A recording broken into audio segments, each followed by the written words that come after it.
हे पहा त्रिकोणमिती मधलं शाब्दिक गणित आहे. एक पतंग उडताना 60 मीटर लंब उंचीपर्यंत पोहोचते. पतंगाच्या दोऱ्याचे टोक जमिनीवर बांधले. आता हे जे पतंग आहे ते जमिनीपासून, म्हणजे जमीन आपल्याला माहिती नाही, ती जमीन काढली आपण, जमीन म्हणजे आपली अशी रेष. ओके, या जमिनीपासून समजा हे पतंग पी या ठिकाणी आपलं पतंग. आता ते पतंग किती आहे? 60 मीटर लंब उंचीपर्यंत आहे. ही लंब उंची अशा प्रकारे याची किती? 60 मीटर आहे. पी आणि इथं नाव देऊ बी, पी सी नाव देऊ, 60 मीटर. ओके, 60 मीटर उंचीपर्यंत ते पतंग उडते, पोहोचते.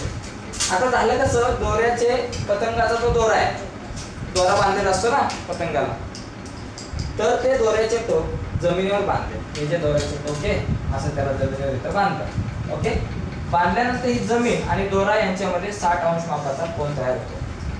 तर आपल्याला ह्या दोऱ्याची लांबी काढायची. ठीक आहे, मग हे काढत असताना आपण काय लिहिणार इथं, ही आपल्याकडे दोऱ्याची लांबी, दोरा आहे. मग इथं लिहायचं, समजा पी या ठिकाणी पतंग आहे. ठीक आहे, पी या ठिकाणी पतंग आहे.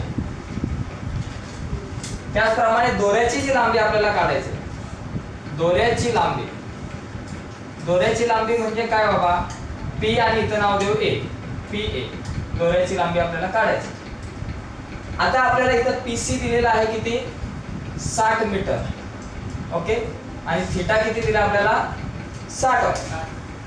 ओके, आता इथे लिहायचं त्रिकोण पीसीए मध्ये दिलंय काय आणि काढायचं काय याचा विचार करायचा. ओके, गिवन दिलंय काय की समोरची बाजू दिले, बरोबर ना, समोरची बाजू दिले, आणि काढायचंय काय? पीए काढायचा, हा दोरा म्हणजे कर्ण काढायचंय. काय काढायचंय? कर्ण काढायचंय.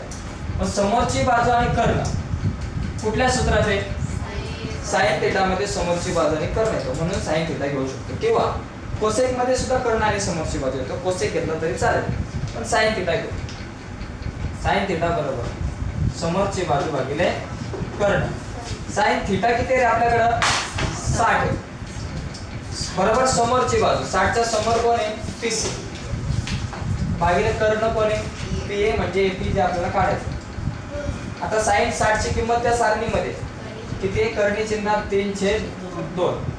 पीसी किती आपल्याकडे? 60, आणि पीए आपल्याला काढायचं. आता तिरकस गुणाकार करू आपण.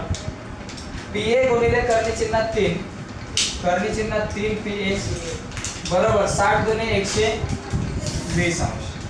कोणाची किंमत काढायची? पीए ची. √3 गुणिले बरोबर चिन्हाच्या पलीकडे गेला, भागिले झाला, म्हणजे पीए बरोबर 120 भागिले √3. ओके, आता काय करायचंय? √3 ची किंमत आपल्याला दिली 1.73 दिली, पण ही डायरेक्ट टाकायची नाही. 1.73 120 भागिले 1.73 भागाकार करायला थोडासा त्रास होईल. त्याऐवजी छेदाचे परिमेयीकरण करायचे. कसे?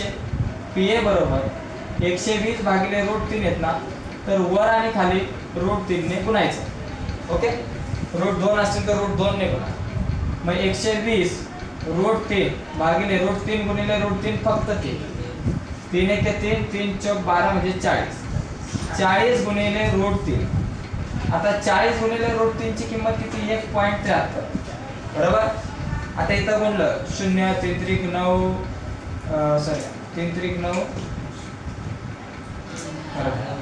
पहिला 0 4 3 12 चे 2 4 1 4 7 28 29 69.20 मीटर, म्हणजे 69.20 मीटर काय झाली दोऱ्याची लांबी.